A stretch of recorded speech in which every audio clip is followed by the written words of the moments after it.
ये press conference है। ये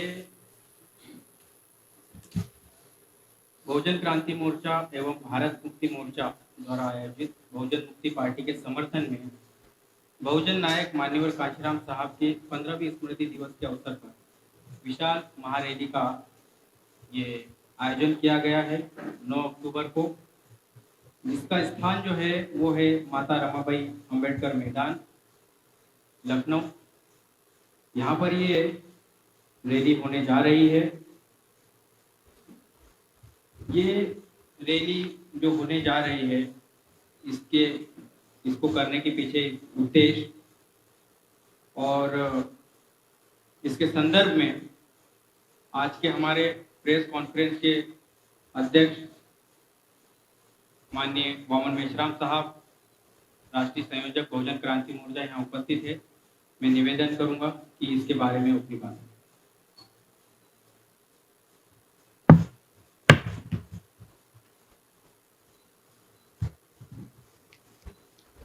पत्रकार बंधु, आज सोशल मीडिया के द्वारा खासतौर पर ये पत्रकार परिषद आयोजित की गई है और ये पत्रकार परिषद खासतौर पर 9 अक्टूबर को मान्यवर काशीराम जी की 15वीं स्मृति दिन के मौके पर एक विशाल महारैली का आयोजन किया गया है रमाबाई मैदान के अंदर। तो ये रैली का मुख्य मकसद ये है कि बहुजन क्रांति मोर्चा और भारत मुक्ति मोर्चा, ये जो गैर राजनीतिक संगठन है, आंदोलन करने के लिए बनाए गए संगठन है,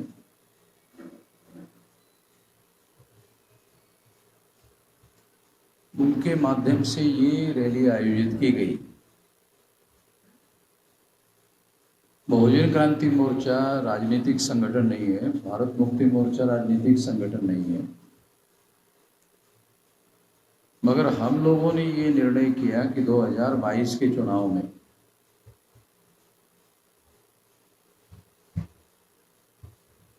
हम पूरे शक्ति के साथ में, पूरे ताकत के साथ में, दल बल के साथ में बहुजन मुक्ति पार्टी का चुनाव में समर्थन करेंगे। यदि वो गठबंधन में जाकर चुनाव लड़ते हैं तो, यदि वो 403 विधानसभा में चुनाव लड़ते हैं तो दोनों स्थिति में हम लोग समर्थन करेंगे, क्योंकि हमारा 403 विधानसभा में नेटवर्क फैला हुआ है, वहां ये काम हम करेंगे। और ये समर्थन एक बड़ी रैली आयोजित करके हम लोग घोषित करेंगे। इस पर्पस के लिए खास तौर पर ये रैली आयोजित की गई।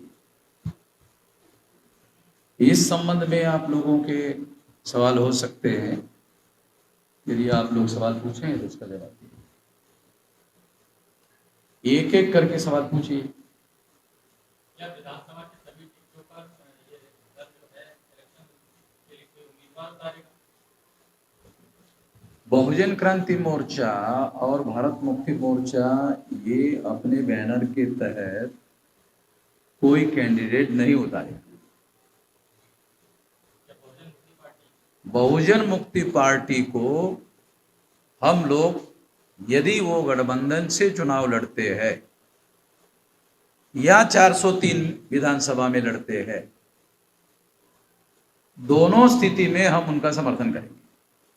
गठबंधन किससे करेंगे? हाँ, गठबंधन किससे करेंगे?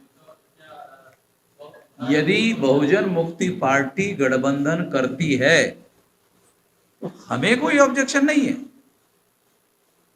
वो गठबंधन करके चुनाव लड़ती है तो भी समर्थन देंगे। अगर गठबंधन के बगैर चुनाव लड़ती है तो 403 विधानसभा में करेंगे। 9 तारीख को होने वाली जो रैली है, बहुजन समाज के कितने संगठनों का समर्थन मिल रहा है? लखनऊ की इस रैली के बाद उत्तर प्रदेश की सियासत और प्रदेश भर में राजनीतिक पार्टियों पर क्या प्रभाव पड़ने वाला है? यदि आप एक एक सवाल पूछे तो मैं एक एक सवाल का जवाब दूंगा। 9 तारीख को जो रैली होने वाली है, हाँ, उस रैली में कितने संगठनों को समर्थन? ये इसमें बहुत सारे संगठनों के नाम लिखे हुए हैं, मगर लगभग 86 संगठन जो है इसके समर्थन में है। और उसके वीडियो वगैरह जो है वो सारे सोशल मीडिया में पब्लिश होंगे। रैली का मुद्दा जो रैली होने वाली है, इनको दूसरा शायद सवाल रह गया है। सवाल ये था, लखनऊ की जो ये रैली हो गया, इस रैली के बाद उत्तर प्रदेश की सियासत और उत्तर प्रदेश में जो और राजनीतिक पार्टियां हैं उस पर क्या प्रभाव पड़ने वाला है? मैं तो राशि भविष्य नहीं देखता हूँ, पंचांग नहीं देखता हूँ, तो इसलिए मुझे भविष्य के बारे में अभी मैं कुछ बोल नहीं सकता, क्योंकि मैं जोशी का धंधा नहीं करता हूँ, पंडित लोगों का धंधा नहीं करता हूँ, तो इसलिए मैं कोई भविष्य नहीं बता सकता।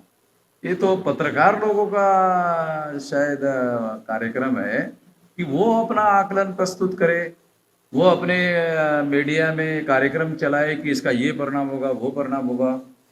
मैं तो नहीं बता सकता। मैं तो केवल इतना कह सकता हूं कि हम यदि बहुजन मुक्ति पार्टी के लोग गठबंधन में चुनाव लड़ते हैं, हमें कोई ऑब्जेक्शन नहीं है, हम उनका गठबंधन में भी समर्थन करेंगे। और यदि वो 403 विधानसभा में चुनाव लड़ते हैं, हम 403 विधानसभा में हमारा संगठन है,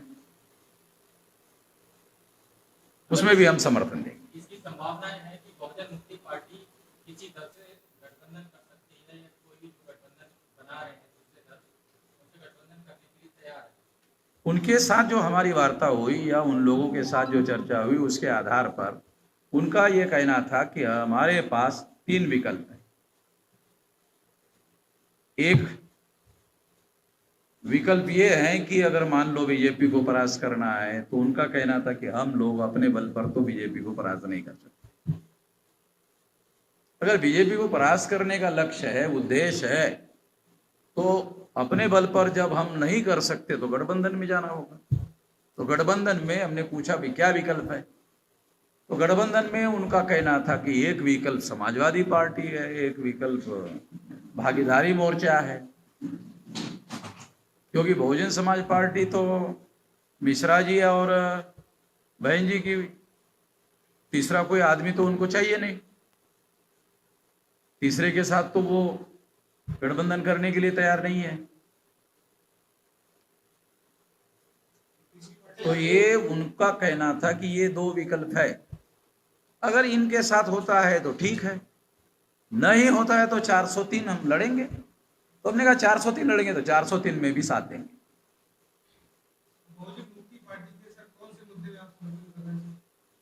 बहुजन मुक्ति पार्टी में जो स्टेट लेवल पर मुद्दे हैं, वो स्टेट लेवल पर मुद्दे में पहला मुद्दा तो ये है कि मायावती के काल में शेड्यूल कास्ट शेड्यूल ट्राइब के एट्रोसिटीज का जो कानून है, उस कानून के विरोध में उसने एक ऑर्डर निकाला है। वो ऑर्डर जो है पीछे लेना होगा, क्योंकि इस वजह से अत्याचार बढ़ रहे हैं, और अत्याचार बहुत सारे बढ़ गए हैं। ये मतलब मीडिया में भी आया है। तो हाथरस का मामला तो मेरे ख्याल से सारे देश दुनिया के लोगों को पता है, और ऐसे बहुत सारे हो रहे हैं। तो एक तो ये मुद्दा है। दूसरा है कि रिजर्वेशन इन प्रमोशन का जो मुद्दा है, उसमें हमारा ये कहना था कि यदि शेड्यूल कास्ट शेड्यूल ट्राइब के साथ साथ बैकवर्ड क्लासेस के लोगों को राज्य के प्रशासन में रिजर्वेशन इन प्रमोशन दिया जाता है, तो मायावती की जब सरकार थी तो हमने उनको कहा था कि अखिलेश यादव या मुलायम सिंह यादव से वार्ता कर लो, दोनों को मिलाकर 2/3 मेजोरिटी हो जाएगी, कानून पास हो जाएगा। कानून पास करके कम से कम उत्तर प्रदेश के प्रशासन के हद तक ओबीसी को रिजर्वेशन इन प्रमोशन दे दो। आप सेंट्रल गवर्नमेंट में नहीं दे सकते, ठीक है, अपने प्रशासन में संवैधानिक जो अधिकार है, क्योंकि राज्य का संविधान तो अलग है, सेंट्रल का संविधान अलग है। राज्य के प्रशासन में कानून बनाने का विधानसभा को अधिकार है। तो ऐसे बहुत सारे मुद्दे हैं जिन मुद्दों को लेकर, दूसरा तीसरा मुद्दा है बैकवर्ड क्लासेस के बहुत सारे लोगों को एनकाउंटर में योगी ने मार दिया। एनकाउंटर में योगी ने मार दिया। तो ऐसे कुछ मुद्दे हैं। तो सामाजिक आर्थिक मुद्दे और भी बहुत सारे हैं जिसके लिए हम लोग काम करेंगे। बहुजन मुक्ति पार्टी का जो मोटो आपने बताया कि बीजेपी को हराना ही एक बड़ा मकसद अभी 2022 में, तो बिल्कुल यही मकसद से किसान आंदोलन के लोग भी काम कर रहे हैं। तो किसी ऐसे गठबंधन में जाने के साथ साथ क्या किसान आंदोलन के लिए भी लोग इसी तरीके से सपोर्ट कर रहे हैं? किसान आंदोलन के लोगों ने हमारे साथ संपर्क किया था, तो हमने वहाँ 4 महीने रहकर दिल्ली में समर्थन दिया था संघर्षों के समय में, वहाँ टेंट गाड़ के। मगर किसान आंदोलन के जो नेता है 40 लोग, वो 40 का 41 नहीं करना चाहते हैं, बाकी सभी लोगों को पिछलग्गू बनाना चाहते हैं।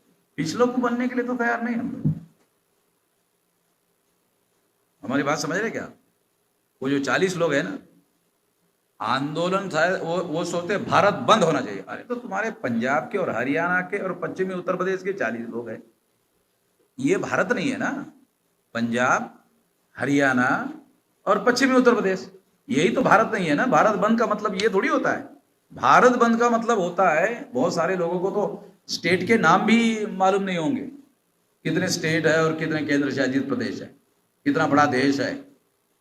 और हमारा तो कश्मीर से कन्याकुमारी और गुजरात के जामनगर से लेकर नागालैंड के कोहिमा तक हमारा संगठन फैला हुआ है। 567 जिलों में कार्यरत है। तो पिछलग्गू बनाने के लिए तो इतना बड़ा आंदोलन खड़ा नहीं किया। आपको याद होगा काशीराम जी ने जब मुलायम सिंह जी को मुख्यमंत्री बनाने का ऐलान किया था, तब वामसेप 13 स्टेट में 140 जिलों में थी, तब बनवाया था। अभी 31 स्टेट में 567 जिलों में 4000 से ज्यादा तहसीलों में 22,000 से ज्यादा ब्लॉक में और 1.5 लाख से ज्यादा गांव में है। किसान आंदोलन से आपकी क्या डिमांड है, मतलब क्या चाहते हैं? अरे मैं तो किसान का बेटा हूं, किसान की समस्या है, सही है उनका कहना सारा। वो कारपोरेटाइजेशन जो करना चाहते हैं, वो सारे किसानों को भूखमरी के कगार पर पहुंचाकर उनकी जमीनों को हड़पना चाहते हैं। 1956 को आपको याद होगा, नेहरू ने जमीन पर सीलिंग लगाने का कानून बनाया था। तो किसानों को जमीन मिली, किसान जमीन के मालिक हो गए। अब दोबारा वो जमीन जो है किसानों से लेकर उद्योगपतियों को देने का कार्यक्रम चल रहा है। ये जो कानून है वो इसके तहत है, तो हम तो इसके विरोध में हैं। मगर इसके विरोध में होने का क्या मतलब है? पिछड़ों बनने के लिए तो नहीं है ना। इसी सिलसिले में हम पूछ रहे हैं कि आप उनसे क्या चाहते हैं कि जो इसको... अरे भाई, आप ऑल इंडिया का किसान आंदोलन बनाओ, हमारा ये कहना है। ऑल इंडिया का किसान आंदोलन बनाओ तो सारे देश के लोगों को शामिल करो ना। एक सारे 500 अगर मान लो संगठन है, तो एक समन्वय समिति बनाओ सेंट्रल लेवल पर कि 500 संगठन वहां हो, एक एक आदमी वहां हो। गलत है बात ये। अब 500 जिलों के 500 संगठन अगर शामिल होते हो तो भारत बंद करना कितना आसान हो जाएगा।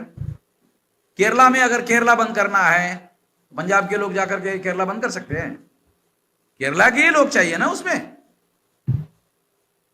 नहीं लगेंगे। उन्होंने तो इस तरह सिस्टम तो बनाया हुआ है। ठीक है, आपको ज्यादा जानकारी है, हमसे जानकारी नहीं। हम तो 4 महीने तो वहां टंट गाड़ करके आ गए हैं।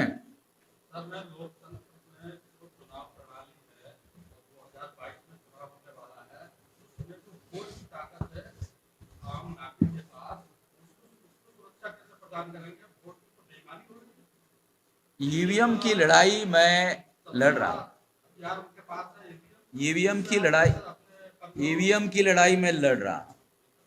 आपके जानकारी के लिए थोड़ा सा बता देना चाहता हूं कि 24 अप्रैल 2017 को वोट की सुरक्षा करने के लिए कि वोटों की चोरी नहीं होनी चाहिए, इसके लिए सुप्रीम कोर्ट में गया था।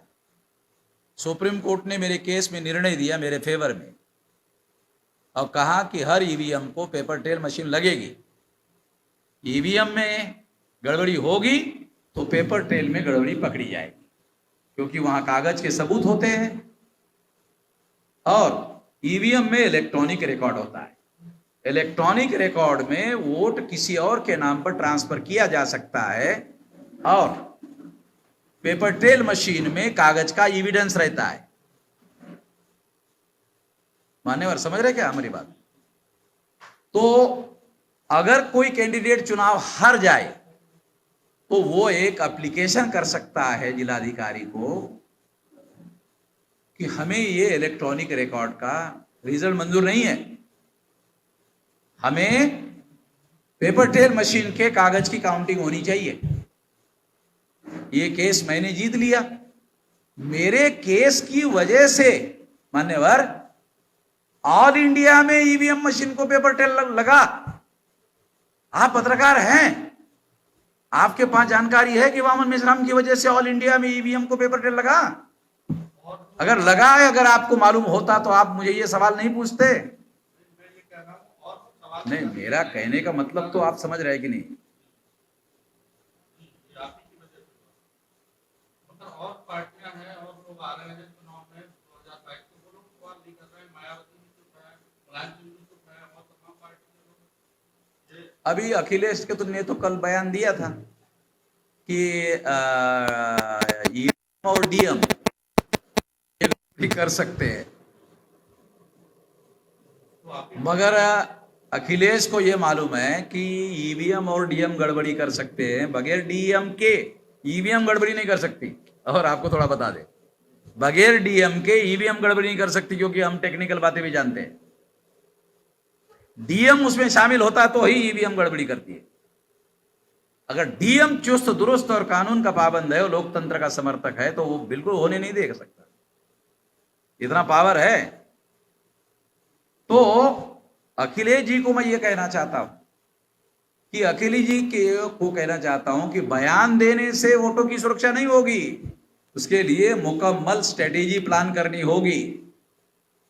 वो स्ट्रेटेजी क्या होनी चाहिए वो हम जानते हैं। अब चूंकि ये स्ट्रेटेजी है इसलिए डिस्क्लोज नहीं कर सकता, ये हम लोग चुनाव में करेंगे इस समय।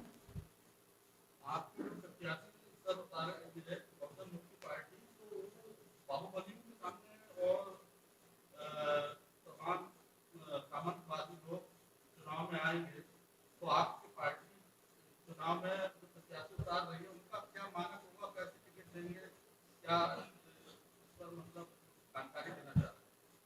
देखिए, बाहुबली जो है तो बहुजन समाज पार्टी जब शुरू में बनी थी ना, उस समय भी तो बाहुबली थे। काशीराम जी ने तो जवाब दिया था ना, उस समय नहीं दिया था। और जब सरकार ज्वाइंट बनी थी और जब मायावती की सरकार बनी थी तो आप तो यूपी के हैं, एक बार के, तो बाहुबली कहां चले गए? नेपाल भाग गए थे कि नहीं? याद है कि नहीं आपको? मैं 93 से यूपी की राजनीति के बारीकियों को जानता हूं।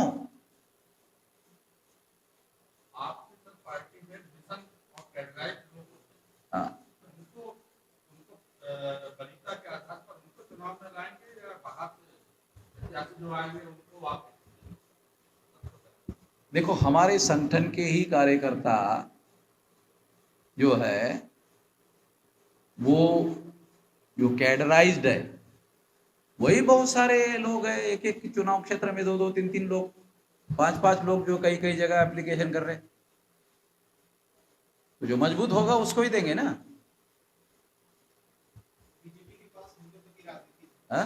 बीजेपी के पास हिंदुत्व की राजनीति, ऐसे में आप मुकाबला कैसे करेंगे? बीजेपी या आरएसएस या विश्व हिंदू परिषद जिसको हिंदुत्व कहते हैं वो ब्राह्मणत्व है, और मीडिया वाले उसको हिंदुत्व हिंदुत्व हिंदुत्व हिंदुत्व हिंदुत्व प्रचार करते रहते हैं और ब्राह्मणों का बचाव करते रहते हैं। मैं मीडिया कर्मियों को यह अनुरोध करता हूं कि वो हिंदुत्व को ब्राह्मणत्व लिखना शुरू करे, क्योंकि हिंदुत्व ने भारत में ब्राह्मणवाद मजबूत किया, ब्राह्मणों का डोमिनेशन मजबूत किया, ब्राह्मणों का राज मजबूत किया। तो प्रचार के लिए हिंदुत्व शब्द लाया गया है, वास्तविक तत्व तो ब्राह्मणत्व है। ब्राह्मण मजबूत हुआ। क्या लगता है यूपी में AIM-IM की एंट्री से बीजेपी मजबूत होगी या उससे एक फायदा हुआ उन लोगों का हिंदू मुसलमान करने के लिए, हिंदू मुसलमान हिंदू मुसलमान हिंदू मुसलमान हिंदू मुसलमान। तो जो SC ST OBC के लोग तो जाहिल लोग हैं ना, जाहिल समझते हैं? हिंदी में जिसको अनपढ़ कहते हैं, तो वो मुसलमानों की टर्मिनोलॉजी में उसको जाहिल बोलते हैं। तो SC ST OBC जाहिल लोग हैं। तो जाहिल लोगों को हिंदू तो क्या है ये कुछ समझ में नहीं आता। उनको तो लगता है अरे ये तो धार्मिक पार्टी है, बहुत अच्छी लोग है, सज्जनों की पार्टी है, धार्मिक। ये तो धार्मिक लोग नहीं है, हजारों साल से धार्मिक लोग है। जिसने सम्राट बृहदत्त मौर्य की हत्या की पुष्यमित्र शुंग ने, धार्मिक लोग है ये। हमारे मूल निवासियों का साम्राज्य था, मौर्य साम्राज्य था, वो मूल निवासियों का साम्राज्य था। उसका आखिरी सम्राट जो है पुष्यमित्र शुंग जो है ब्राह्मण, उसने सम्राट बृहदत्त मौर्य की हत्या की। आपका कहना है कि ब्राह्मणत्व की बात को आप कह रहे हैं कि वो लिखा जाना चाहिए, बोला जाना चाहिए हिंदुत्व की जगह। अब बहुजन मुक्ति पार्टी अगर किसी और से गठबंधन करती है, जिससे भी करती है, समाजवादी पार्टी या कोई भी अन्य दल, तो क्या आपको लगता है कि उनके अंदर ब्राह्मणवाद नहीं है? खुद अखिलेश यादव की खुद परशुराम की मूर्ति लगाना, कुंभ स्नान और विश्वकर्मा जयंती, ये सारी चीजों को वो प्रश्रय दे रहे हैं, लगातार उनका ट्विटर हैंडल पे भी दिखाई देता है। तो ऐसे में उनके अंदर वो तो बेसिकली OBC के बीच के ही दल है, तो उनके बीच जो ये ब्राह्मणवाद है, इससे कैसे तालमेल बैठे? अब ये सवाल मान लो अखिलेश जी ऐसा कर रहे हैं, तो ये सवाल अखिलेश जी को पूछने वाला नहीं है क्या? आप अखिलेश जी ऐसा कर रहे हैं, वो सवाल मुझे पूछ रहे हैं। आप ये पूछ सकते हैं, आपसे इसलिए पूछ रहे हैं क्योंकि इसकी संभावनाएं देखी जा रही है कि वो बीजेपी को परास्त करने के लिए एक दल अपना उसका भी एक उद्देश्य है, और आप भी चाहते हैं, बहुजन मुक्ति पार्टी भी चाहती है, और इस बेस पे गठबंधन हो सकता है, ऐसी संभावनाएं देखी हमारे पास रिसर्च का डाटा अवेलेबल है। जब अखिलेश जी की सरकार आई थी तब भी 57% ब्राह्मणों ने बीजेपी को वोट दिया। 7% वोट है ब्राह्मणों के, 52% से ज्यादा है OBC के। यूपी के आंकड़े बता रहा हूं, 7% है ब्राह्मणों के और 52% तो ऑल इंडिया का परसेंटेज है OBC का। उत्तर प्रदेश का कम ज्यादा हो सकता है, मगर ब्राह्मणों से तो ज्यादा ही है। सर आप 40 साल से मैं ये कहना चाहता हूं कि यदि अखिलेश जी OBC के लोगों को अपने साथ में लेने के लिए कोई अभियान चलाते तो नॉन यादव OBC के लोग भी उनके साथ बड़ी संख्या में आते। ये तो जो टोटल 17% है उसका 57% वोट जो है बीजेपी को पड़ा था जब अखिलेश जी की सरकार बनी थी। अखिलेश जी की जब सरकार बनी तब भी ब्राह्मणों ने 17% से ज्यादा वोट नहीं दिया। 17% का मतलब है 17% का मतलब है 83% वोट ब्राह्मणों के समाजवादी पार्टी के विरोध में थे। हमारे पास उसका सारा रिसर्च का डाटा है, उसके आधार पर बोल। सर अभी आपने 40 और इसमें कोई फर्क नहीं पड़ने वाला है। सर अभी आप 40 वर्षों से ब्राह्मण विदेशी तरीका से खिला रहे हैं, परंतु हाल ही में छत्तीसगढ़ के मुख्यमंत्री के पिता माननीय कुमार बघेल जी ने जैसे ही ब्राह्मण विदेशी कहा उन्हें जेल में डाल दिया, ऐसा क्यों? देखो ऐसा है, सारे देश भर में कहीं पर भी इशू नहीं बना, वो छत्तीसगढ़ में बन गया। मगर वो तो सारे देश के लिए था इशू। वो इशू तो केवल छत्तीसगढ़ का नहीं था। उन्होंने जो मुद्दा उठाया था वो केवल छत्तीसगढ़ के लिए तो नहीं उठाया था ना। मगर वो समस्या छत्तीसगढ़ में क्यों बनी? वो है बैकवर्ड क्लासेस के, उनका लड़का मुख्यमंत्री है, कांग्रेस के अंदर है, और कांग्रेस के अंदर एक गुट ऐसा है टीएस बाबा का, वो मुख्यमंत्री बनना चाहता है, तो उन्होंने उसको हवा दिया। तो मौका उनको मिला कि ये बात को हवा देने से इनको मुख्यमंत्री पद से हटाकर टीएस बाबा को मुख्यमंत्री बनाया जा सकता है। इसलिए वो इशू बना छत्तीसगढ़ में, सारे देश भर में कहीं पर भी इशू नहीं बना। तो इसलिए मुख्यमंत्री के पिता ने खुद ही सरेंडर करवा दिया। अब जैसे ही वो सरेंडर हो गए, मुख्यमंत्री पद पक्का हो गया। जो लोग उनके खिलाफ आंदोलन चल रहे थे इनको हटाने का, वो खत्म हो गया इनके केवल सरेंडर करने से। तो 4-5 दिन रहकर फिर वापस आ गए। मुझे टेलीफोन आया कि मैं यूपी में दोबारा आना चाहता हूं। मैं आ जाओ, आपका स्वागत है। अगला सवाल सर मीडिया को लेकर है। हाँ, 2014 में जब चुनाव था तो बीजेपी को मजबूत करने के लिए और उसको प्रोजेक्ट करने के लिए जो इलेक्ट्रॉनिक मीडिया और प्रिंट मीडिया है, खबर और टीवी चैनल में सारे अखबार में उन्होंने सिर्फ मोदी जी के बारे में बात। और 2022 में विधानसभा का चुनाव है और योगी के बारे में भी अभी एक्सप्रेस में खबर छपी थी कि योगी के नेतृत्व में उत्तर प्रदेश का मतलब कि बढ़ाया जा रहा है, जबकि वो उस एक्सप्रेस के फ्रंट पेज पे कलकत्ता के ओवरब्रिज का तस्वीर छापा गया था, अमेरिका की फैक्ट्री का तस्वीर छापा गया था। यानी कि दूसरे देशों के विकास को भारत का विकास बनाकर दिखाकर प्रोजेक्ट किया जा रहा है। इस पर आप क्या कहते हैं? देखो, मूलतः भारत के विकास के एजेंडे से मैं सहमत नहीं। मैं ये सहमत ना हूं, इसके लिए कारण बताता हूं। और शायद भारत में पहली बार कोई आदमी जो है कि विकास के विरोध में बात कर रहा है, ऐसा सुनने को मिलेगा। तो उसका कारण बताता हूं। 1945 में बाबा साहब आम्बेडकर ने what Gandhi and Congress have done to untouchable नाम का किताब लिखा। और वो किताब उन्होंने विदेशी लोगों को संबोधित करते हुए लिखा। उसमें उन्होंने कहा कि आप कांग्रेस के आजादी के आंदोलन का समर्थन कर रहे हो, यूरोपियन लोगों आप समर्थन कर रहे हो, कांग्रेस का, गांधी का, नेहरू का। वो कह रहे हैं, गांधी जी कह रहे हैं, नेहरू जी कह रहे हैं, क्या कह रहे हैं? वो कह रहे हैं कि हमारा आंदोलन फ्रीडम ऑफ द कंट्री के लिए है, फ्रीडम ऑफ द कंट्री। तो बाबा साहब आम्बेडकर ने अमेरिकन लोगों को जो समर्थन कर रहे थे, यूरोपियन लोगों को समर्थन कर रहे थे, उनको पूछा कि गांधी जी और नेहरू जी को पूछो कि आपका आंदोलन फ्रीडम ऑफ द कंट्री का है या freedom of the people of the country का है? तो उन्होंने तो पूछा नहीं। तो अब इन्होंने क्या किया, आजादी मिलने के बाद अब फ्रीडम का आंदोलन तो नहीं बोल सकते, तो उन्होंने फ्रीडम के जगह डेवलपमेंट शब्द डाल दिया। फ्रीडम ऑफ द कंट्री के बजाय डेवलपमेंट ऑफ द कंट्री। अच्छा, अंडर डेवलपमेंट कौन है? SC, ST, OBC, minority. उनको डेवलपमेंट कहने से क्या लगता है? हमारा होगा डेवलपमेंट, क्योंकि वो अंडर डेवलप है। जो अंडर डेवलप है उनको लगता है हमारा डेवलपमेंट हो जाएगा, ये डेवलपमेंट का जो एजेंडा है, ये डेवलपमेंट होगा तो हमको फायदा होगा। अब आप बताओ, 4 लेन, 6 लेन, 8 लेन अगर रोड बन गया, मान लो योगी के राज में या मोदी के राज में बन गया, तो उसमें लिखा होता है इस पर साइकिल नहीं चला सकते, इस पर मोटरसाइकिल नहीं चला सकते, इस पर बैलगाड़ी नहीं चला सकते।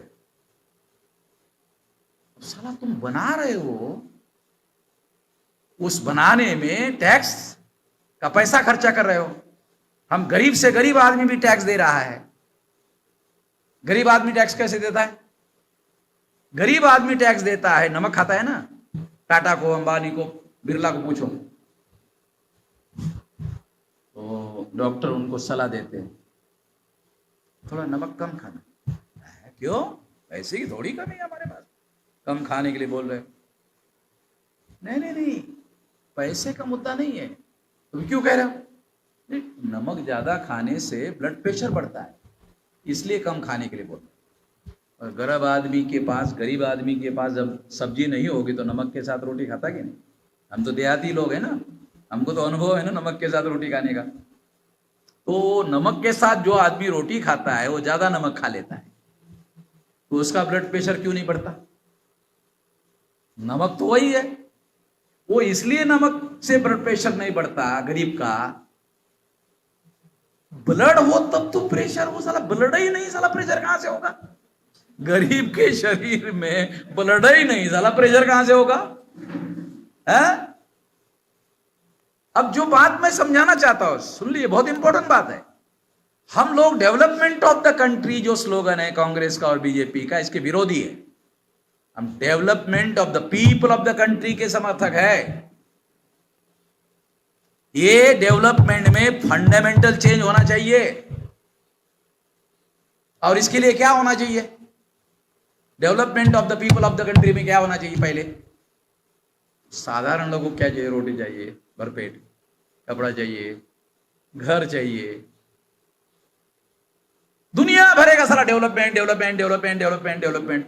इनको 83 करोड़ लोग भूखमरी या अर्ध भूखमरी में जी रहे। ओवरब्रिज बन रहा कि नहीं? मेट्रो आ रहा है कि नहीं? अब वो गरीब आदमी जो भरपेट खाना नहीं का मेट्रो में बैठेगा? बैठेगा क्या? तो डेवलपमेंट का वो स्लोगन होना चाहिए जिससे आम आदमी के डेवलपमेंट का कार्यक्रम होना चाहिए। अब देखो, आपको टेस्ट के लिए बताता हूं, एग्जाम्पल के लिए बताता हूं।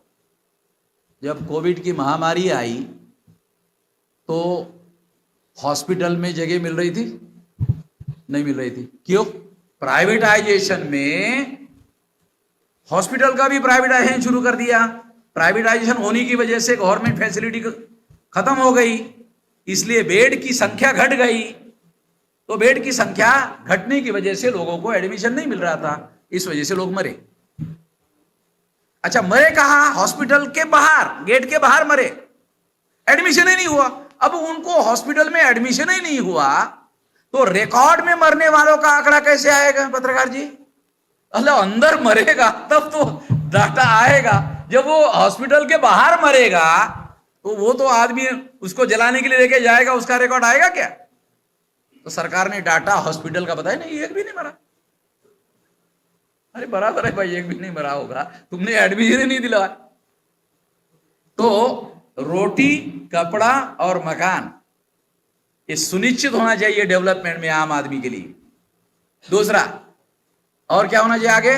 शिक्षा, स्वास्थ्य, रोजगार। आम आदमी के डेवलपमेंट का बता रहा हूं क्या होना चाहिए।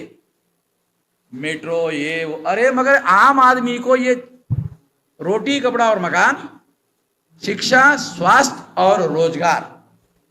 हमारे लोग, कोई आदमी मुझे बताओ देश में जो मेहनत करने के लिए डरता है?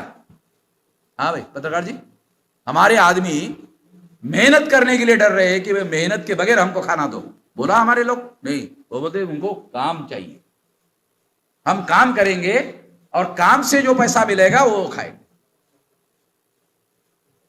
तो डेवलपमेंट में इतनी चीजें, मिनिमम बताया ना मैं, ये मिनिमम। एक बात आपसे जानना चाहते हैं जी, वाक का एक जनरल होता जो मानवता काशीराम जी के समय में जो हुआ, और उस आंदोलन की बदौलत जो है पहले बीएसपी का के साथ में एक ज्वाइंट गवर्नमेंट बनी, फिर उसके बाद बीएसपी है फुल फ्लैश गवर्नमेंट। वो उसका नतीजा जो परिणाम अब हम देख रहे हैं वो काफी दुखद है। जो ये एक दूसरा पेज है जो आपके नेतृत्व में आगे बढ़ा है। अब एक नए सिरे से कुछ पार्टी खड़ी करने की और आगे सरकार बनाने की तमाम बातचीत चल रही है। इसमें और उस वाली योजना में क्या फर्क है जो कि अब आगे ऐसे नतीजे नहीं मिलेंगे? बहुजन समाज पार्टी बहुजन समाज को ब्राह्मणवाद से, ब्राह्मणशाही से मुक्त करने के लिए बनाया गया था, मगर बहन जी ने वो उसी को फिर गुलाम बनाने का कार्यक्रम शुरू कर दिया। इसलिए बहुजन मुक्ति पार्टी के लोगों ने मुझे बताया कि बहन जी ने गुलाम बनाने का कार्यक्रम शुरू कर दिया बहुजनों को, इसलिए बहुजनों को मुक्त करने के लिए मुक्ति करने वाली पार्टी बनाई। ये शब्द में ही उसकी भिन्नता स्पष्ट है। केवल ब्राह्मणों से ही मुक्त नहीं करना है, बहन जी से भी मुक्त करना है। बहुजन समाज पार्टी नारा लगा रही है बहुजन हिताय बहुजन सुखाय, भाजपा लगा रही है सबका साथ सबका विकास। इस पर आप क्या कहेंगे, कैसा नारा है इनका, फॉर्मूला है या इसमें आप इस पर तो आपकी क्या सोच है? आप यूपी में रहे नहीं रहे क्या? अभी बहुजन समाज पार्टी का बहुजनों का साथ, बहुजनों का विकास नहीं रहा। सर्वजन हिताय सर्वजन सुखाय, ये तो दुनिया में बुद्ध ने बहुजन हिताय बहुजन सुखाय का नारा लगाया था। ऐसा नारा तो बुद्ध ने भी नहीं लगाया। बुद्ध जानते थे कि जिसका विकास हो गया उसका विकास करने की जरूरत नहीं है, इसलिए कहा बहुजन हिताय। बुद्ध ने ये नहीं कहा सर्वजन हिताय, बुद्ध ने क्या कहा? बहुजन हिताय। जिसका विकास हो गया है उसको माइनस करो, जिसका विकास नहीं हुआ है वो बहुसंख्य है, इसलिए बहुजन हिताय। मायावती बुद्ध से थोड़ा 1 इंच बड़ी है, ये अब क्या करे, वो बुद्ध से 1 इंच ज्यादा बड़ी तो नहीं बता सकता, 1 इंच बड़ी है, तो इसलिए उसने डाला का सर्वजन हिताय सर्वजन सुखाय। मेरा सवाल का जवाब पूरा नहीं है कि आपने कहा कि बहुजन समाज पार्टी ने जो कुछ भी किया उसको बहन जी ने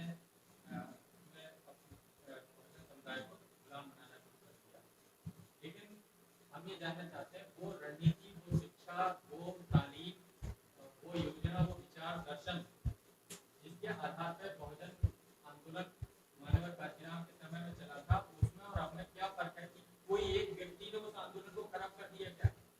अगर ऐसा है तो ये आगे भी कोई एक व्यक्ति कर सकता है खराब? आम आदमी जो है ना, आम आदमी हमारे देश में आम आदमी की जो साइकी है, वो अनपढ़ है, गवार है, वो बहुत सारी बातें नहीं समझता है। अब राजनीति जो है वो आम आदमी को राजा बनाने की नीति है, ये आम आदमी समझता नहीं है। जिस दिन समझ जाएगा कि वोट जो है वो देने के लिए दिया हुआ अधिकार नहीं है, वोट जो है राजा बनाने के लिए दिया हुआ अधिकार नहीं है, बनाने के लिए, राजा बनने के लिए दिया हुआ है। तो आम आदमी क्या सोचता है मान्यवर?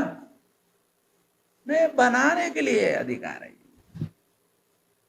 बनाने के लिए दिया हुआ मानता है, बनने के लिए दिया हुआ नहीं मानता। जिस दिन ये फर्क हो जाएगा उस दिन वो अपने समाज को बनाने के लिए काम करेगा। आम आदमी इस बात को अभी भी पूरी तरह से नहीं समझ रहा है, इसलिए इंडिविजुअल के झांसे में आता है, प्रभाव में आता है, और वो व्यक्ति जिसके प्रभाव में आता है वो व्यक्ति उसका अपने मकसद के लिए इस्तेमाल करता है। मायावती का उदाहरण इसमें लागू पड़ता है। तो हम ये कह रहे हैं कि इस बात को ध्यान में रखते हुए इसमें एक मौलिक चेंज किया गया है। वो मौलिक चेंज क्या है? वो मौलिक चेंज जानना बहुत जरूरी है। वो चेंज क्या है? बुजुर्ग कहते हैं कि हाथी के पागल होने की संभावना होती है। मतलब वो बहुजन समाज पार्टी का हाथी नहीं तो आप बोले अरे बहुजन समाज पार्टी का हाथी बोल, नहीं नहीं नहीं नहीं, बुजुर्ग ऐसा कहते हैं कि हाथी के पागल होने की संभावना होती है, इसके पहले कि हाथी पागल हो जाए महावत खड़ा कर देना चाहिए। हम लोग महावत खड़ा करने में लगे हुए हैं, पिछलग्गू बनने के लिए नहीं। बहुत सारे लोग उस समय इन बातों को नहीं जानते थे, तो वो पिछलग्गू बनने का काम करते रहे बहन जी का, फिर उसके ही पिछवाड़े पे लात मार के भगा दिया। जितने भी पिछलग्गू थे ना मायावती के साथ में, वो उनको भी पिछवाड़े पे लात मारा मायावती ने। एक समय आया।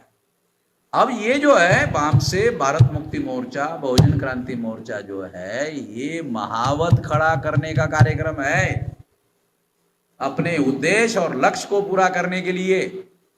ये फर्क है। इसलिए हम क्या कह रहे हैं?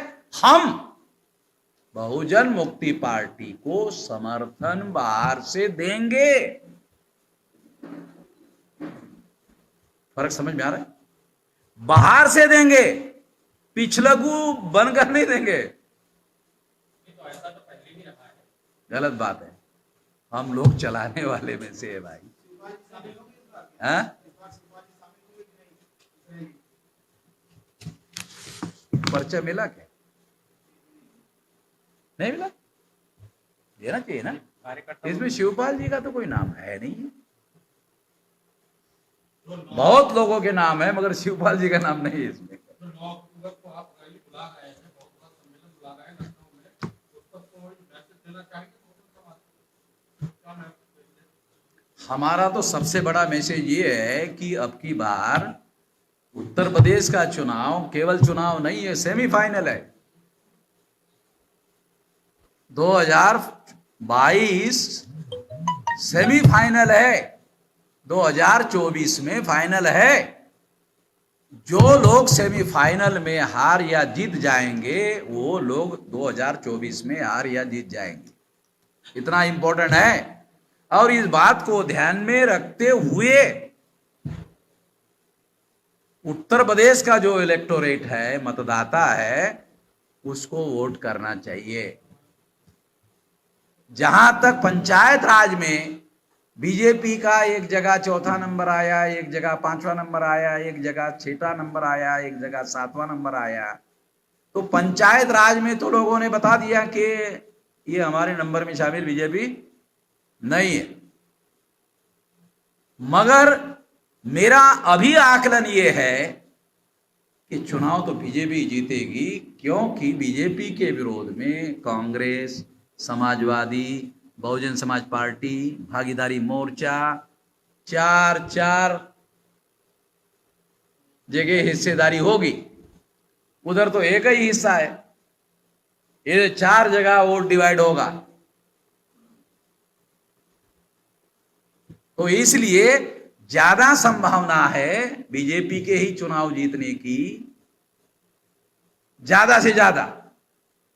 अखिलेश जी का यह कहना कि जनता ने फैसला कर लिया है बीजेपी को हरवाने का और समाजवादी को जितवाने का, अगर यही सोच उनका रहा तो रिजल्ट के दिन पश्चाताप करने का समय आएगा। अभी लिख लो, इसको रिकॉर्ड कर लो। हाँ, आप इसका मतलब तो ये हुआ कि अगर जो आपने जैसे कहा कि सेमीफाइनल में जो जीतेगा वही फाइनल में भी हाथबाजी मारेगा, तो अगर ये संभावना है कि भारतीय जनता पार्टी इस सेमीफाइनल में जीतने जा रही है, तो 24 के चुनाव में भी वो फाइनल निश्चित रूप से यही मैं कहने जा रहा हूं। और ये समझदारों को इशारा है कि समझो, इसके लिए कह रहा हूं।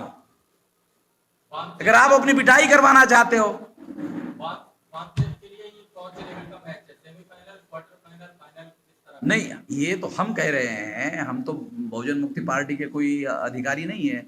हम कह रहे हैं बामसेफ की तरफ से, भारत मुक्ति मोर्चा की तरफ से, बहुजन क्रांति मोर्चा की तरफ से कि ये सेमीफाइनल है और इसलिए हम उन लोगों को साथ देने के बारे में सोच रहे हैं जो लोग बीजेपी को परास्त करने के बारे में रणनीति बनाएंगे। इसलिए बहुजन मुक्ति पार्टी के लोगों ने कहा कि हमारा अपने बल पर बीजेपी को परास्त करना संभव नहीं है, तो हम गठबंधन में जाएंगे। कोई गठबंधन परास्त कर सकता है, नहीं कर सकता है, इसकी संभावनाओं पे कभी गठबंधन के 2 नतीजे होंगे जो बहुत इंपॉर्टेंट है। वो क्या है? बहुत फंडामेंटल है। पहला, गठबंधन से बड़ा मैसेज जाएगा, विकल्प यही है, बीजेपी का विकल्प यही है। तो इसका असर क्या होगा मालूम है? इसका असर 19% मुसलमानों के ध्रुवीकरण पर होगा। बस यही डिसाइडिंग फैक्टर होगा। अभी क्या है? 4, कांग्रेस, समाजवादी, बहुजन समाज पार्टी, भागीदारी मोर्चा।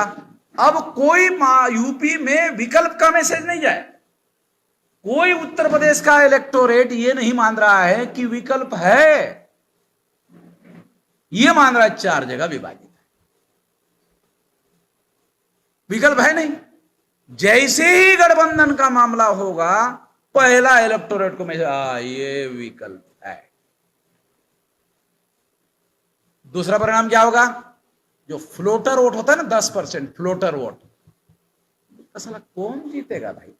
हाँ, ये जीतेगा। तो वो साला बोला जीतने वालों के साथ, वो जो है उसकी है, जीतने वालों के साथ जाता है। तो 19 और 10, 29% वोट जो है जिसका विकल्प बनेगा उसके साथ जाएगा और उसके चुनाव जीतने के चांसेस ज्यादा से ज्यादा है।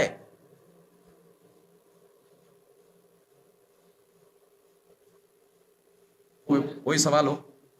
बहुजन समाज पार्टी का जो कार्यकाल रहा या समाज पार्टी ने जो भी काम किया, उसके काम का क्या हासिल लगता है कि आज है? उत्तर प्रदेश के मतदाताओं ने 19 विधानसभा की सीटें उनको जितवाकर और 19 में से 12 लोग पार्टी छोड़कर जाने के बाद यह सिद्ध हो गया है। फिर भी पूछ रहे हो? नहीं, मैं ये नहीं पूछ रहा। अरे, लोकतंत्र में मालिक कौन है? जनता है कि नहीं? जनता ने 19 सीटें दी और अपना क्या नाम, मिश्रा जी कह रहे 13% ब्राह्मण है, 7% तो टाइम्स ऑफ इंडिया बता रहा है कि ब्राह्मण यूपी में 7% है। मिश्रा जी कह रहे 13% है।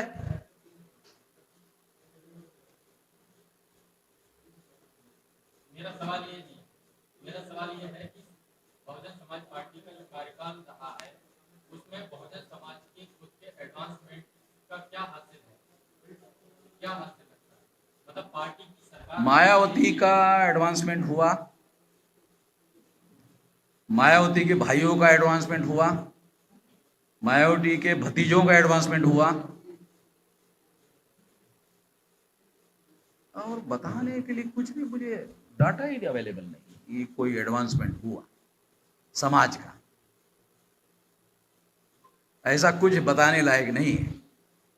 बताने लायक क्या है? मायावती जो कर सकती थी वो भी नहीं किया। पहली बात, एट्रोसिटीज एक्ट के विरोध में ऑर्डर निकाला। नो रिजर्वेशन इन प्रमोशन के बारे में मिश्रा जी ने कहा, बहन जी अगर आप रिजर्वेशन इन प्रमोशन दे देती हो, जैसे सुप्रीम कोर्ट ने आपको कहा कि आप दे सकते हैं, सुप्रीम कोर्ट ने कहा स्टेट गवर्नमेंट चाहे तो रिजर्वेशन इन प्रमोशन दे सकता है, ऑर्डर है सुप्रीम कोर्ट का। मगर मायावती को भाई जी ने कहा, सर्वजन नाराज हो जाएगा। सर्वजन समझ रहे हैं ना कौन है? सर्वजन नाराज हो जाएगा। तो बहन जी ने सर्वजन के नाराज ना होने से रिजर्वेशन इन प्रमोशन जो दे सकते, सुप्रीम कोर्ट बोल रहा, वो भी नहीं दिया। जो दे सकते कानून। और अगर मायावती का एजेंडा भी विकास का ही है और वो भी ये कहे कि हमने लखनऊ से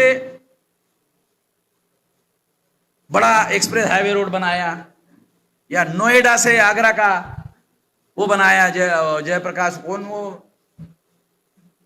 उद्योगपति था, वो जयप्रकाश अग्रवाल, जेपी अग्रवाल ना, वहां हमारा आदमी साइकिल चला सकता है क्या? टांगा चला सकता है, गाड़ी चला सकता है? तो मायावती का डेवलपमेंट का कार्यक्रम और दूसरे लोगों के डेवलपमेंट के कार्यक्रम में अंतर क्या है? हमें तो कोई अंतर नजर नहीं आता। हमें अवसर मिलेगा या हमारे समर्थक लोगों को अवसर मिलेगा तो हम डेवलपमेंट का सारा कार्यक्रम का नेचर ही बदल देंगे। डेवलपमेंट कॉन्सेंट्रेट कर देंगे आम आदमी के ऊपर। 2022 का चुनाव विधानसभा का होगा, उसमें जो बहुजन पार्टी अपने प्रत्याशियों को उतारेगी, उसका चुनाव चिन्ह क्या होगा? अब उसका चुनाव चिन्ह मैं कैसे बता सकता हूं? उनके पास तो है ही नहीं, ऐसा बता रहे थे। उनके पास चुनाव चिन्ह है नहीं, था उनके पास था खटिया है। अब वो चुनाव आयोग बोलता है कि अब तो खटिया ओपन हो गया, मगर पिछले विधानसभा में फिर भी 90% लोगों को खटिया ही दिया था। तो इस बार 2022 में जो पूर्ण बहुमत की किसी की भी सरकार बनने जा रही है,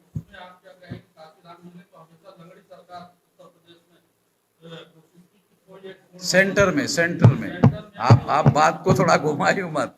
सेंटर में हम इधर ही है 92 से, हाँ इधर ही है हम। वो सेंटर में लंगड़ी सरकार चाहिए। सेंटर में भी उत्तर प्रदेश, उत्तर प्रदेश में अपनी सरकार लंगड़ी कैसे रखेंगे? आपकी सरकार आ रही है, हाँ, आप सरकार चलाने जा रहे हैं। हम तो पार्टी नहीं है हमारे पास तो सरकार का, हम समर्थन देंगे। पार्टी को आप किस तरीके से देख रहे हैं, क्या किस तरीके से वो चुनाव लड़े? देखो गठबंधन के स्थिति में हालात उत्तर प्रदेश के बदल सकते हैं, गठबंधन के स्थिति में हालात बदल सकते हैं, मगर एक और खतरा है समाजवादी पार्टी के सामने। पोस्ट इलेक्शन स्ट्रेटेजी अभी समाजवादी पार्टी के पास नहीं है, बिफोर इलेक्शन स्ट्रेटेजी भी पर्याप्त नहीं है। पोस्ट इलेक्शन में बीजेपी को बहुमत नहीं मिला तो बहन जी को मुख्यमंत्री बना देंगे। ये खतरा अभी भी समाजवादी पार्टी के लोगों को ध्यान में नहीं आ रहा है। मायावती को कोई एतराज ही नहीं है अगर बीजेपी उसको मुख्यमंत्री बना दे। ये कोई नई कहानी तो बता नहीं रहा हूं मैं। अगर मायावती सेंटर में बीजेपी को समर्थन दे दे तो बीजेपी को यूपी में समर्थन देने के लिए क्या एतराज है समाजवादी के बजाय? मान्यवर समझ रहे क्या? तो समाजवादी पार्टी के पास अभी तक एडेक्वेट स्ट्रेटेजी नहीं है। Before election and after election, post election, दो स्ट्रेटेजी प्लान करना पड़ेगा समाजवादी पार्टी को।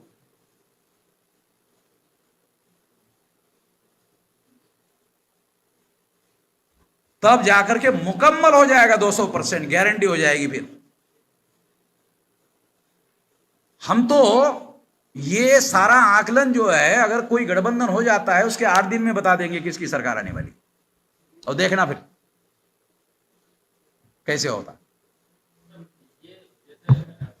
गुजरात के एक संपादक ने मुझे पूछा कि अभी किसकी सरकार बनने जा रही है यूपी में, तो हमने बताया ये क्या बात है। वैसे हुआ तो उसने टेलीफोन किया, अरे आपको कैसे पहले से? मैंने कहा मैं उधर जमीन से जुड़ा हूं, तुम इधर तो एयर कंडीशन रूम में बैठे हुए, तुमको क्या पता है? हम तो जमीन से जुड़े हुए हैं ना, हमको पता है ना। मैं तो 92 से उत्तर प्रदेश के जमीनी हालात की मेरे पास जानकारी है। अगला सवाल सर, आपने मायावती और कांग्रेस बहुजन समाज पार्टी की काफी आलोचना अभी भी करते ही रहे हैं, और इसी तरह की चीजें जो है बीएसपी की तरफ से संभवतः मायावती का ये चुनाव, मायावती का राम नाम सत्य होना, ये चुनाव में राम नाम सत्य हो जाएगा। हाँ ये चुनाव आप देखते रहिए, थोड़ा सा चुनाव के बाद फिर मेरा इंटरव्यू के लिए आ जाएंगे। मायावती का एक आरोप या बहुजन समाज पार्टी का ये आरोप रहता है कि आपका वामसेन का खासतौर से आपकी जो बातचीत रहती है वो इसके बावजूद इतनी मतलब तीखी आप बात रखते हैं, इसके बावजूद कोई सरकार जो है आपको कोई कानूनी कार्रवाई नहीं करती, और वो ये कहती है कि आप आरएसएस के लिए काम करते हैं। हमारी संगठन की जो शक्ति है ना, इससे डर लगता है, समझे? गांधी जेल में जाते जाते छोटे हो गए थे कि बड़े हो गए थे? अरे इतिहास पढ़ो भाई, गांधी जेल में जाते जाते महान हो गए थे। तो गधे लोग नहीं है बीजेपी वाले, वामन मेश्राम को जेल में भेजकर और ज्यादा महान बनाएंगे, और अगर वो महान बनाएंगे तो उनको बहुत भुगतना पड़ेगा। मैं गुजरात के जेल में जाकर आ गया हूं, तो वहां असिस्टेंट पुलिस कमिश्नर मेरे पास आके बैठा, कहने लगा अरे जब से आपने अरेस्ट करवाया सारे देश भर से हमारे कमिश्नर ऑफिस में टेलीफोन आ रहे, आपका संगठन सारे देश भर में है क्या? अरे मैंने कहा पता नहीं आप लोगों को, किसने आपको असिस्टेंट कमिश्नर बनाया भाई? हाँ? तो बड़ा साहब ठाकरे को अरेस्ट क्यों नहीं करते थे? कांग्रेस क्यों अरेस्ट नहीं करती थी? जानते हो ना, बॉम्बे जल जाएगी। तो हमारी जो संगठन की ताकत है वो अभी नहीं बताया आपको, 31 राज्यों में 567 जिलों में 4,000 से ज्यादा तहसीलों में 22,000 से ज्यादा ब्लॉक में और 1.5 लाख से ज्यादा गांवों में, तो क्या 6 लाख गांव में पहुंचाना चाहते हो लोग जेल में भेजकर वामन मेश्राम को? गधे लोग हैं, उनको राजनीति समझ में नहीं आती।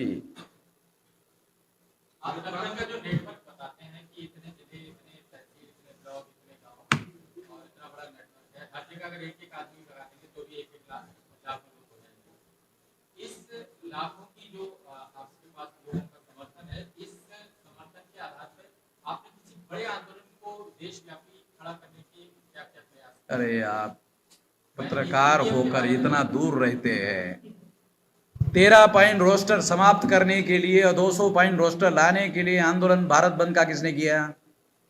नरेंद्र मोदी को संसद में संविधान संशोधन करने के लिए मजबूर किसने किया?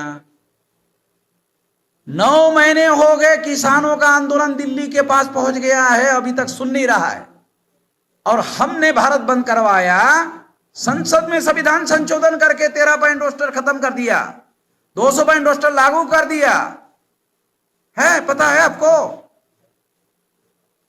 29 जनवरी 2020 को सीए के विरोध में आंदोलन चला है, भारत बंद, सीए के विरोध में, ध्यान रखो। उसके पहले नरेंद्र मोदी, अमित शाह और सारे मंत्री daily CA CA CA CA CA CA daily साले सीए बोलते थे। ऐसे ही मैंने भारत बंद किया, बंद सीए, ऐसे 8 से 40 का करंट लगाया, 440 का नहीं, 840 का करंट लगाया। नरेंद्र मोदी, अमित शाह ने बंद ही कर दिया सीए। जानते हो क्यों बंद किया? मालूम है उसका रहस्य? जानते हो? अरे हम लोग SC ST OBC को मुसलमानों के विरोध में लड़ाते हैं, भिड़ाते हैं, ये वामन मेश्राम ने SC ST OBC प्लस मुसलमान जोड़ दिया। जिसको हम लड़ाते हैं, भिड़ाते हैं, उसको ही जोड़कर भारत बंद करवा दिया। तो साला उल्टा दाव पड़ गया। ये दाव वामन मेश्राम का नहीं था, ये तो अमित शाह और नरेंद्र मोदी का दाव था। ये दाव उनका था और उनके ही ऊपर उल्टा कर दिया। कहा कि ये साला दाव हमारा ही दाव हमारे उल्टा हो गया है, बंद कर। होम मिनिस्टर किशन रेड्डी ने पार्लियामेंट में जवाब दिया, अपोजिशन पार्टी ने सवाल पूछा, ये सारे देश भर में आप सीए लागू करने वाले थे, वो तैयारी कहां तक आ गई है? किशन रेड्डी ने जवाब दिया पार्लियामेंट में ऑन रिकॉर्ड, सरकार ने अभी इस पर कोई विचार नहीं किया है। रिकॉर्डेड बात बता रहा हूं पार्लियामेंट की। अभी राय है, होम मिनिस्टर अभी राय है, राज्य मंत्री दोबारा पूछा, दोबारा वही जवाब दिया। तो आपका सवाल का जवाब मिल गया ना? अभी आप जिस तरह से बता रहे हैं कि सीएए या दूसरे तमाम चीजों को आप बता रहे हैं कि आपने जैसे ही भारत बंद ने किसी तरह के ऐसे कार्यक्रम को लिया, वैसे ही सरकार को पीछे कदम लेना पड़ा अपना। इसी तरीके का मामला जैसे कि प्राइवेटाइजेशन का है, जिससे कि बहुत बड़े पैमाने पर बहुजन समुदाय को ही सबसे बड़ा नुकसान होना है इसमें।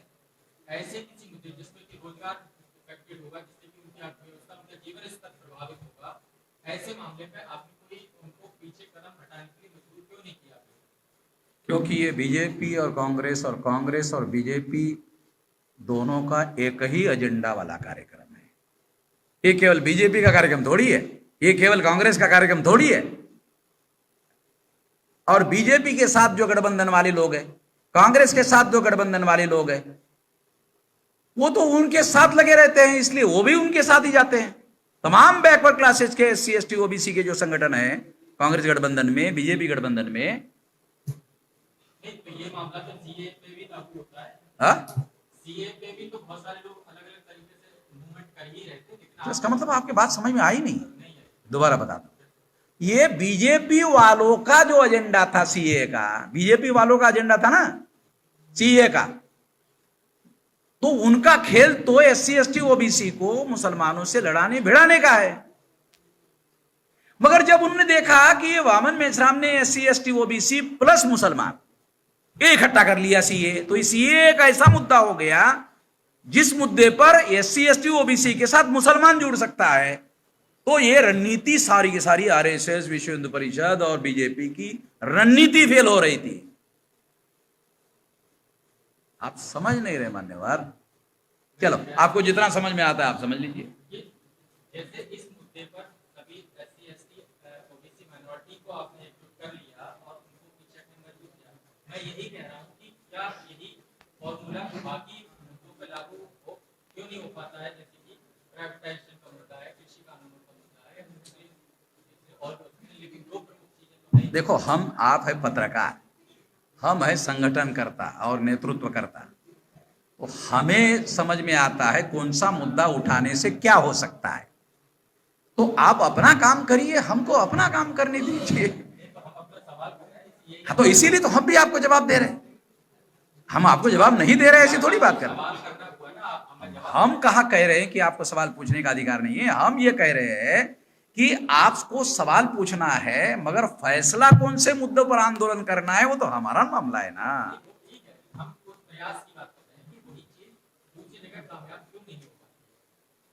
देखो, आपको मैंने कारण बताया कि प्राइवेटाइजेशन का जो एजेंडा है वो अकेले कांग्रेस का या अकेले बीजेपी का एजेंडा नहीं है।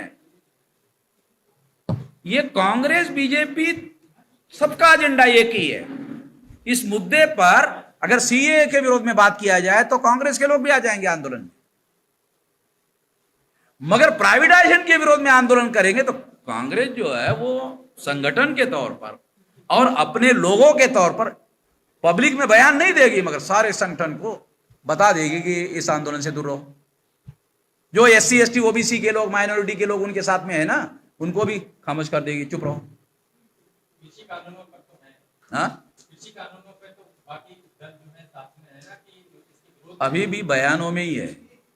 जब अगर सरकार आ गई ना, कल मान लो कांग्रेस की सरकार आ गई, कांग्रेस की सरकार आने के बाद में जो उद्योगपति उनको चुनाव में चंदा देंगे वो लोग चुप हो जाएंगे, और चंदा दिए बगैर ये चुनाव जीत पाएंगे? कांग्रेस के पिछले चुनाव मैनिफेस्टो को स्टडी किया, वो भी यही कह रहे। अच्छा, जब ये कानून पास हो गया मान्यवर पार्लियामेंट में, तो नरेंद्र मोदी का भाषण सुना आपने? अरे आप भरी सभा में पार्लियामेंट के अंदर, अरे आप लोग जो लागू करने की कोशिश कर रहे पिछले कई सालों से, आप लागू नहीं कर पाए, हमने लागू कर दिया। अरे कुछ नहीं तो धन्यवाद तो कहो।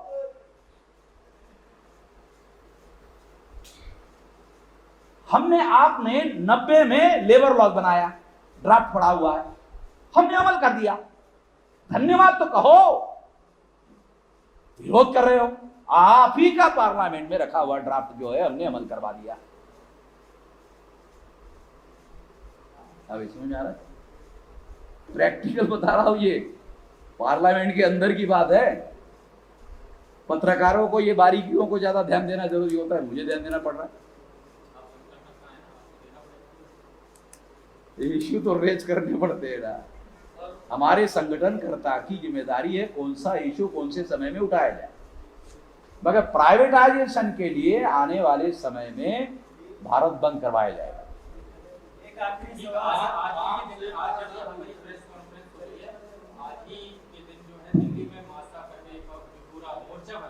कौन सा? मासा मजदूरों का कोई मोर्चा बनाया, मजदूर संगठनों का। अच्छा, वो इसी मामले में कोई कन्वेंशन करना है, संभावित इसी, क्योंकि इन्हीं दिनों में वो लागू किए गए थे नए लेबर कोड, उसमें कोई भारत बंद या हड़ताल का कुछ शायद प्रोग्राम होता है, तो ऐसा कुछ बनेगा तो शायद आपकी तरफ से सपोर्ट। वो हमको समर्थन मांगेंगे तो उस पर विचार करेंगे। बोलो। आखिरी सवाल सर, बहुजन मीडिया से जुड़ा हुआ है। हाँ, माननीय काशीराम साहब नोएडा में बहुजन संगठन का मीडिया सेंटर खोलना चाहते थे। बहुजन समाज पार्टी चाहती तो मीडिया सेंटर खोल सकती थी, लेकिन माननीय काशीराम साहब के जाने के बाद वो कार्य पूरा नहीं हो सका। और आज के वर्तमान परिस्थितियों में ये है कि बहुजनों का कोई अपना मीडिया नहीं, तो बहुजनों का मीडिया खड़ा करने के लिए इस पे आपके क्या? वो 2-3 बात हम करेंगे, हमको जैसे अवसर मिलेगा। भविष्य का मीडिया सोशल मीडिया, अभी वो ये जो प्रिंट मीडिया है, ये जो चैनल वाला मीडिया है, इलेक्ट्रॉनिक मीडिया, ये अभी भविष्य का मीडिया नहीं है। भविष्य का मीडिया सोशल मीडिया है। तो सोशल मीडिया को आने वाले समय में सबसे ज्यादा ताकतवर बनाने की दृष्टि से क्या किया जा सकता है, उस पर हम काम करेंगे, एक बात। दूसरा, इसका राष्ट्रीय स्तर पर संगठन बनाएंगे, क्योंकि हमने ये देखा कि इसमें 90% जो सोशल मीडिया में काम करने वाले जो मीडिया कर्मी हैं वो SC ST OBC माइनॉरिटी के लोग हैं, क्योंकि वह यहाँ बहुत ज़्यादा साधन संसाधन की जरूरत नहीं है। दूसरा, तीसरा,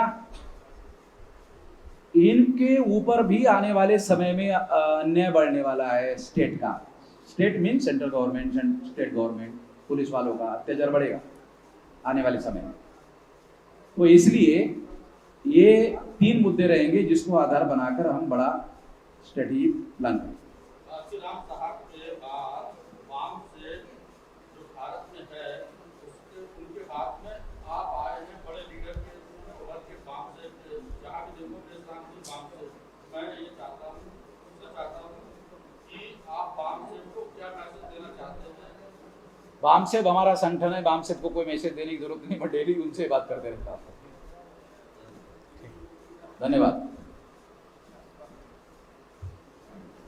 सभी पत्रकार बंधुओं का बहुत बहुत धन्यवाद। अभी ये कॉन्फ्रेंस यहीं पर समाप्त होती है।